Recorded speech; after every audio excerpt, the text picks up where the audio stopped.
After my wife's dad's will was read, everything changed in 5 seconds. She sat across from me at the long oak table, still in her black dress, no tears in her eyes, just this smug little curve at the edge of her lips like she'd won something. And maybe she had. $3 million. That's what her father left her. And me? Nothing. Not that I expected anything, but what she said next, I didn't see it coming. Not like that. I'm done with your broke life, she said. I'm leaving for Hawaii with my young boyfriend. Then she looked me straight in the eye and smirked. I smiled. Just a twitch. Calm. Controlled. Then slowly, I set my fork and knife down on the plate, like I was finishing up the last bite of a good steak, even though I couldn't taste a damn thing. I stood up, adjusted my shirt collar, nodded, and walked out of the room without saying a word. That's where it started. 3 days later, the nightmare hit. But let's rewind. Just a little. Because it didn't start with the will. The will was the fuse. But the dynamite? That had been sitting under our bed for months, maybe years. I just didn't see it. Or didn't want to. Her name is Tiffany. Classic, right? Blonde. Fake nails. Bigger attitude than heart. When we met, she was all charm and fire, like danger dressed in perfume. I was a fool, but a happy one. She used to call me her rock, told me I kept her grounded. I guess eventually she got tired of solid ground. We'd been together 6 years. Married 4. She hadn't worked since the wedding. Said she wanted to find herself. What she found instead was an endless parade of gym memberships, yoga retreats, bottomless brunches, and boutique shopping sprees on my declining credit line. I worked maintenance at a high school. Not glamorous, not high-paying, but honest. I'd come home covered in paint and sweat, and she'd look at me like I brought some disease in the door. Somewhere along the way, respect left our house and didn't even leave a note. But I stayed. Like a damn fool, I stayed. And still, I didn't think she'd ever do this. After the will reading, I drove back alone. She didn't even ask me if I needed a ride. Just vanished with her suitcase and that shiny new phone she never let me touch. It was already happening. That whole speech she gave, rehearsed, practiced, probably in the mirror while I was fixing her damn sink last week. That night, I didn't sleep. I sat on the couch, staring at the silent TV screen, trying to piece it all together. Was there a name? A face? Who the hell was this young boyfriend? At 2:47 a.m., I cracked. I grabbed her old laptop from the closet. She never used it anymore. Everything was on her phone. But something in me said, check it. She forgot to log out of her email. There they were. Hundreds of messages. His name? Jason. Barely 22. Met him at her spin class. They called each other baby, king, my addiction. I scrolled through dates, photos, voice notes. There were beach selfies I'd never seen, taken when she told me she was visiting her sick aunt. One video made my hand clench into a fist, her in lingerie I bought her, dancing in a hotel mirror while Jason filmed. She called him her real man. She called me dead weight. My heart didn't just break. It imploded, like someone vacuumed out the air from my chest. I shut the laptop slowly. I didn't scream, didn't cry. I just sat back, arms on my knees, head low. This was war. But not loud, messy war. I was going to play it my way, cold, calm, methodical. The next day, I called in sick. I had something better to do. And by the 3rd day, as I watched the news unfold, local man found unconscious in beach hotel room after altercation. I knew I'd made the right move. Because Jason wouldn't be going to Hawaii. And Tiffany. Oh, she was about to get a taste of her own poison. I didn't plan to hurt him. Not really. But when I showed up at the Ocean Breeze Hotel and saw his rental Mustang parked out front like some damn trophy, something in me snapped.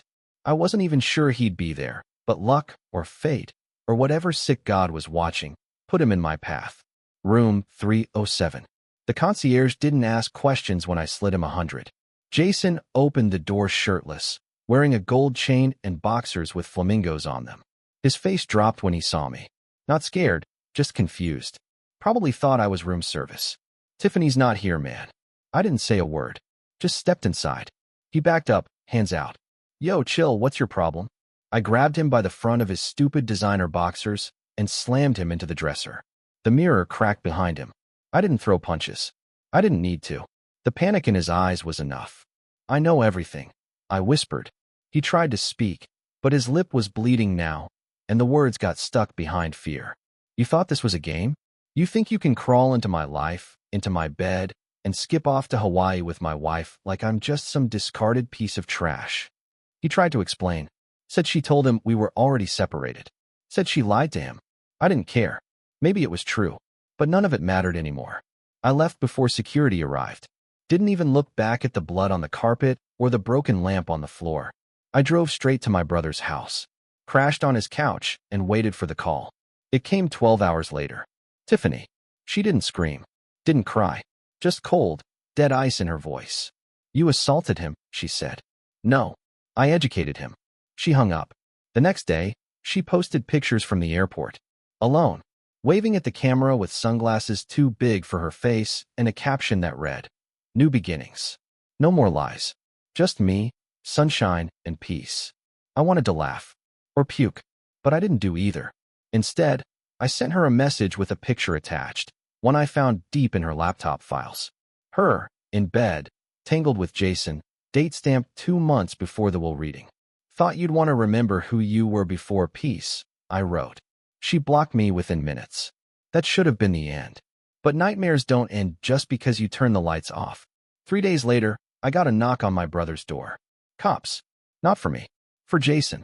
Turns out, Jason had a record. A sealed one. Something from another state. Fraud. Assault. The cops weren't after him because of me. They were after him because he'd skipped court for months and used Tiffany's new fortune to vanish. But she didn't know. She didn't know she was flying off with a criminal who was using her for a passport out of his own mess. She didn't know he'd been siphoning off her bank account the moment she wired him access.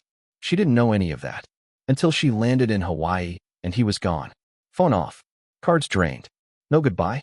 Just a receipt for a yacht rental and a trail that ended in the middle of the ocean. When she finally called me, voice shaking, furious, broken, I felt nothing. Not pity. Not anger. Not even satisfaction. Just silence. You knew, she said. You knew and you didn't warn me. I took a breath. You looked me in the eye, I said, and told me you were done with my broke life. Now you get to enjoy yours. Then I hung up. I didn't sleep that night either.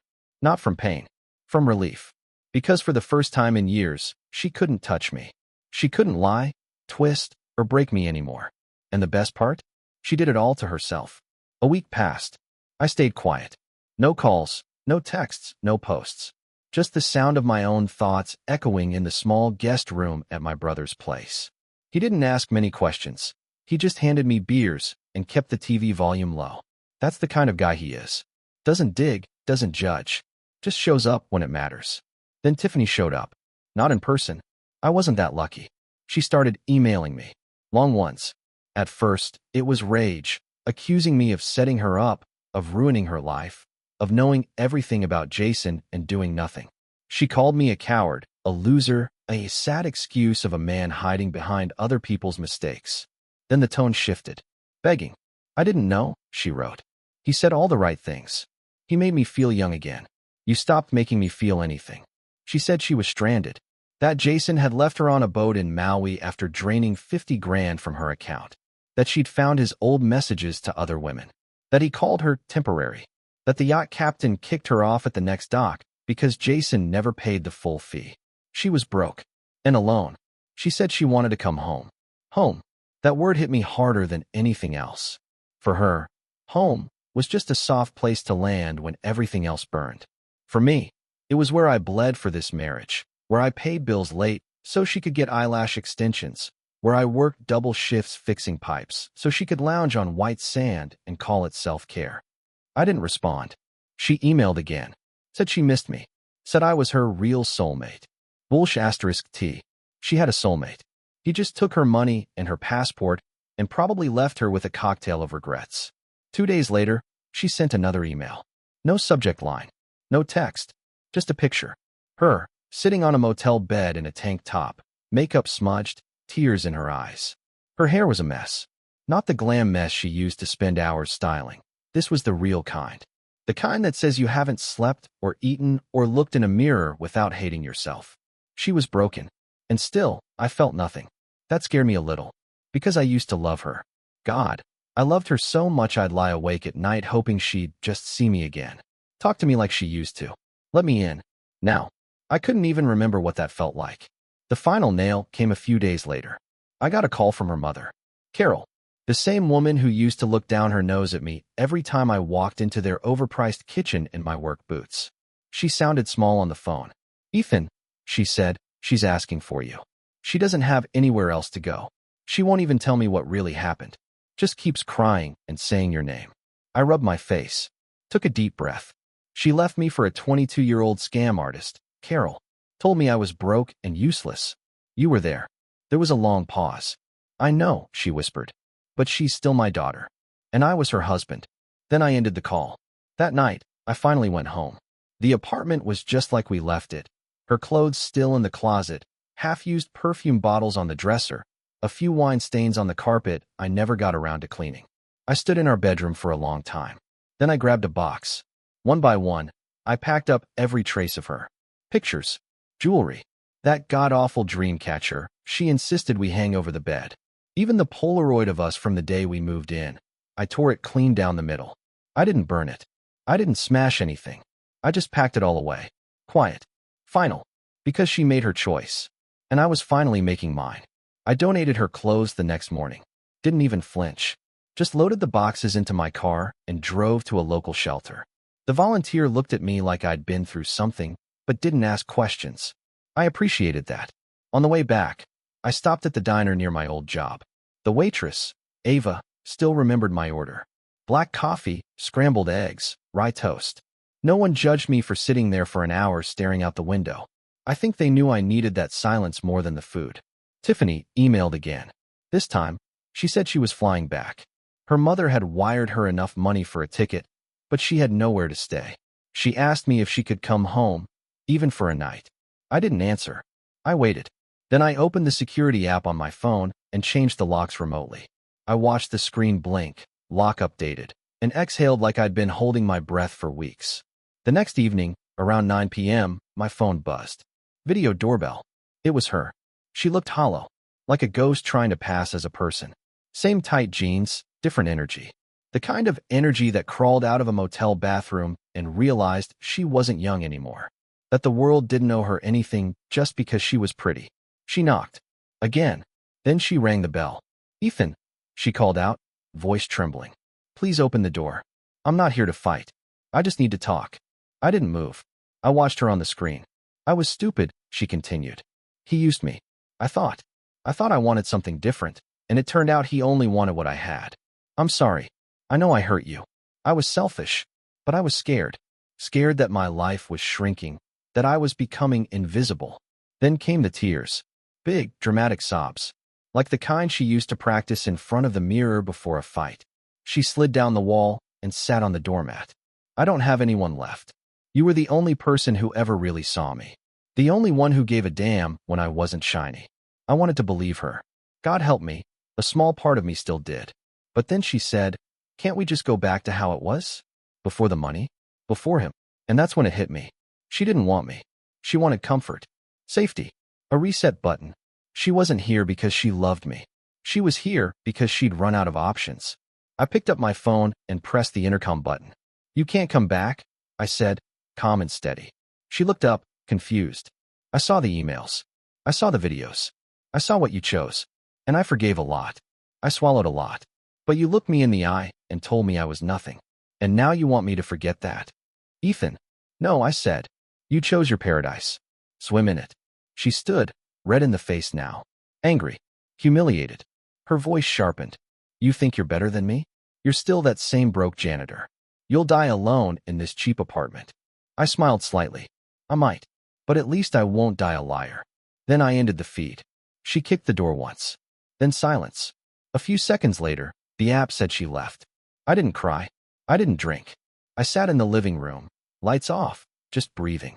And for the first time in a long time, I felt peace. 2 days later, I got served.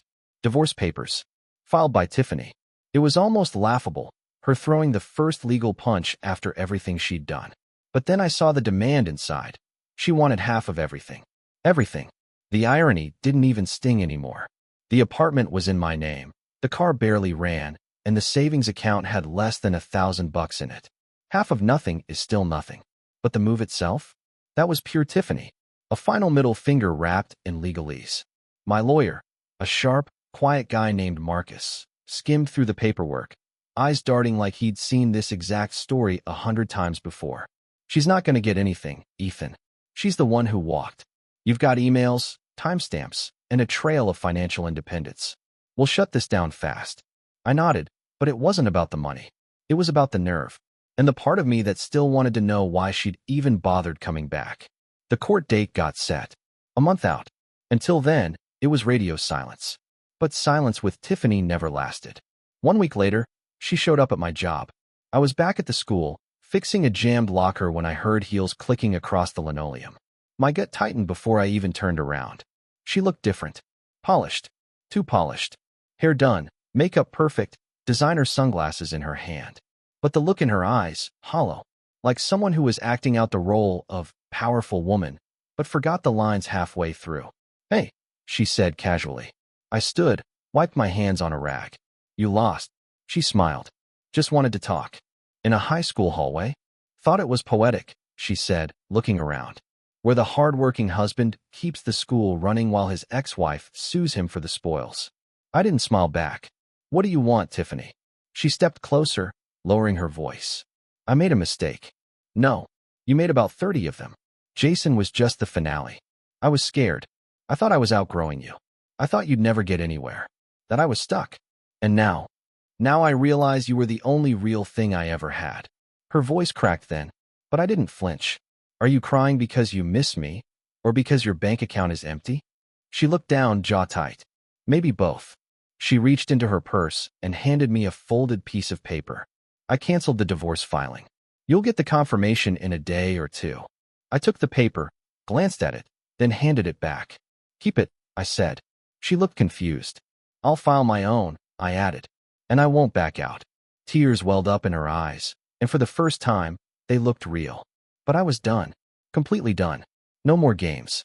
No more second chances for someone who treated me like an option while calling herself the prize. She whispered, I don't know how to be without you. I looked at her, really looked at her, and saw not the woman I loved, but the shadow she'd become. Selfish, manipulative, empty. You should have thought about that before you chose someone else's bed over our life. And with that, I walked away. Didn't turn around. Didn't check if she was still standing there. Didn't care. Because in that moment, I wasn't her husband anymore. I was free. The divorce hearing came fast. 30 minutes in a bland courtroom with beige walls and a judge who looked like he'd rather be anywhere else. Tiffany showed up wearing black again. Always the actress, like she was mourning something. I didn't bother dressing up. Jeans and a button-down were enough. I wasn't there to impress anyone. I was there to finish it. Her lawyer tried to make a case. Claimed Tiffany contributed emotionally to the relationship. Claimed she supported me during hard times. I almost laughed. The judge didn't. He looked at her, then at me, then at the pile of emails, screenshots, financial records we'd submitted. Then he asked one question. Mrs. Parker, is it true that you voluntarily left the marriage and traveled with another man? She hesitated, then nodded. That was it. Everything dissolved in 10 minutes after that. No alimony. No split of assets. Nothing but a signature and a stamp. When it was done, she didn't even look at me. She walked out fast, heels clicking on marble like she was trying to outrun the weight of it all. I stayed behind, watching the ink dry on the papers that ended 6 years of love, lies, and slow bleeding disappointment. That night, I sat on my balcony with a cheap bottle of whiskey and a breeze I hadn't noticed in years. The city below me moved like it always did. Cars, lights, people chasing things they'd never catch. But I felt still, clear, like I'd finally crawled out of the wreckage and stood on my own feet again. A message came through. Tiffany. I almost didn't read it, but something told me to. It said, I'm sorry. I was broken before I met you. I thought love was something to take, not something to protect. You didn't deserve what I did. I just didn't know how to stop lying. Not even to myself. No plea. No manipulation. Just that. I stared at the screen for a while, then locked my phone and placed it face down on the table. She could be sincere. She could be full of shit. It didn't matter anymore. What mattered was that I was done carrying her mistakes like they were mine. I was done blaming myself for not being enough for someone who was never whole to begin with. A week passed, then another. And with each sunrise, the ache in my chest turned into something else. Clarity, maybe. strength, or just the silence of peace finally settling in. I started running in the mornings, cleaned the apartment top to bottom, sold the bed we used to share, got a new one, smaller, but mine. I saw Ava again, the waitress. We talked after my run, outside the diner. She made a joke about me finally ordering something besides scrambled eggs. I laughed harder than I had in months. We talked for an hour. No pressure, no expectations. Just two people breathing in the same air, sharing real things. That night, I didn't drink. I didn't check my phone for messages that weren't coming. I sat in bed and thought about everything. The betrayal, the lies, the way Tiffany tore me down without lifting a single hand. Just words, dismissals, cold stares in warm rooms. And I realized something. She didn't destroy me. She revealed me. She stripped away everything soft and naive and left the raw parts behind. The ones that could finally build a better life without waiting for someone else to do it. So here I am. Not healed, maybe, but clean. Burned down to something real. And I wouldn't trade that for anything. Spring came. Faster than I expected. It crept in through the cracked window one morning, sunlight spilling across the hardwood like an invitation.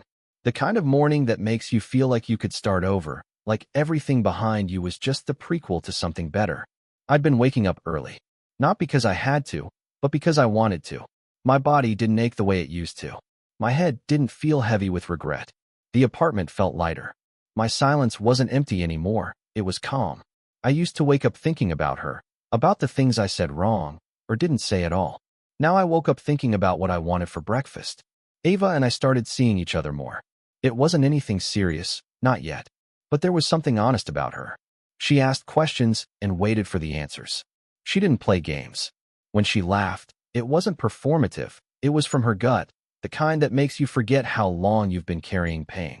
One night, we sat in her car outside my building.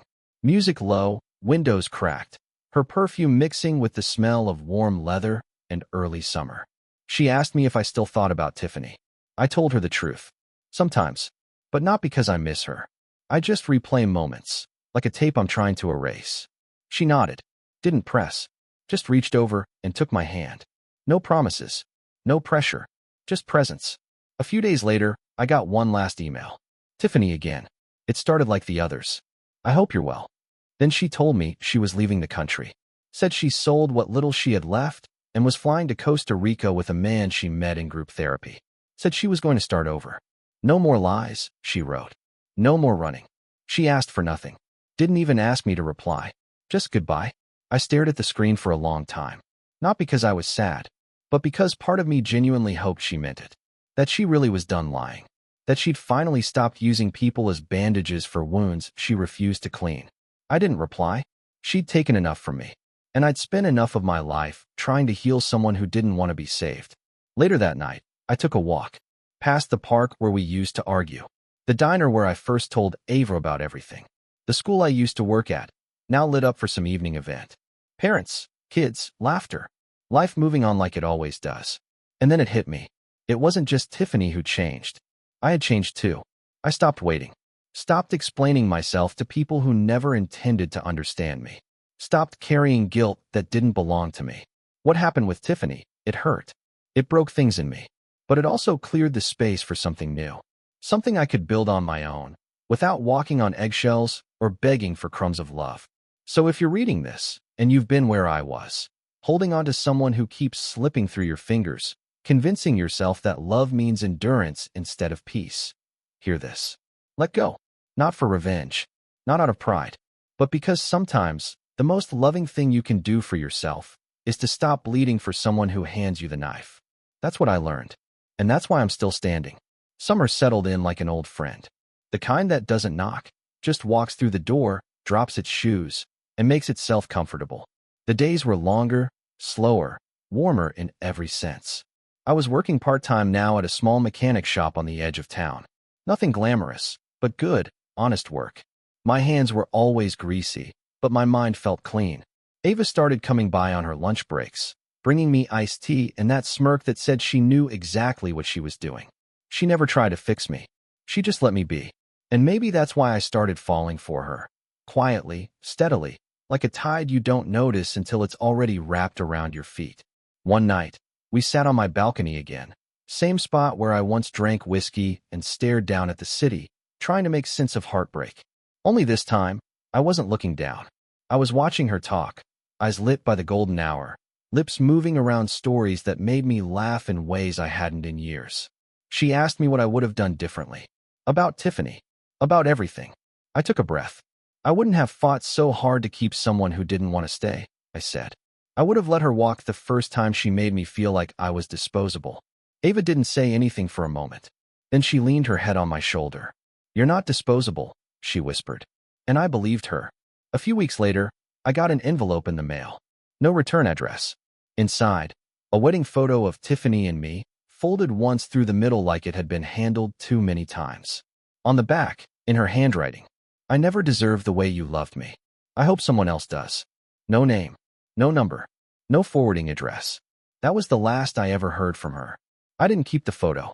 I threw it into the river on a drive out of town, watched it sink, then stood there in the silence, hands in my pockets, wind on my face. I wasn't angry. I wasn't sad. I was free. That kind of freedom, the kind that comes after surviving a storm you didn't think you could weather. It doesn't feel loud. It's quiet. Still, like the pause after thunder, when all that's left is the sky finally catching its breath. Months passed. Ava moved in. One drawer turned into a closet. A toothbrush into a shared mirror. And just like that, the house started feeling like a home again. Not because of the furniture, not because of the routines, but because every part of it finally held someone who stayed. I never told her everything. Not all the details. Not all the dark corners Tiffany dragged me into. But I told her enough. And she never ran. One night, she asked me if I believed in second chances. I said yes. But not for the people who broke you. For the version of yourself you buried trying to hold everything together. That version, the one with hope, strength, fire, that's who deserved the second chance. And I gave it to him. So if you're still there, still bleeding, still staring at a door someone walked out of, let them go. Don't chase. Don't explain. Just heal. Then build something so beautiful with the wreckage that even you stop recognizing the ruins it came from. Because that's what I did. And it saved my life. It happened on a Sunday. Late afternoon, breeze rolling through the windows. Ava dancing barefoot in the kitchen while music played from her phone. Some old soul song I didn't know the words to, but she did. She spun, caught me watching her, and laughed like she hadn't been broken once too. That laugh. Man, it made everything make sense. I stood there holding a cup of coffee, thinking how strange it is, the path that leads you somewhere real. How it never starts where you think. Sometimes it starts in betrayal, in silence, in a look across a dinner table when someone tells you they're done with your broke life. And sometimes, that moment, it's the best thing that ever happens to you. I walked over, wrapped my arms around Ava's waist, and kissed the spot behind her ear. She leaned into me, like we were a puzzle piece that finally clicked. No lies, no games, no hidden inboxes or mysterious weekend trips. Just this. Real. I thought back to Tiffany only once that day. Just a flicker. A ghost of who I used to be, standing beside a woman who never truly saw me. And then I looked at the woman who did, and that ghost vanished. I don't hate Tiffany. I don't wish her pain. I just wish her truth. Because maybe then, she'll stop burning bridges thinking there's always another one around the bend. But me? I made it out. I crawled through the wreckage, bleeding and tired, and came out the other side not bitter, but better. So if you're reading this, standing in the ashes, wondering how it all fell apart, listen to me. You will survive. You will rebuild. And one day, you'll sit beside someone who doesn't just want the highlight reel, but all of you, even the bruises. And you'll be grateful that the one who hurt you did, because they made room for the one who never will.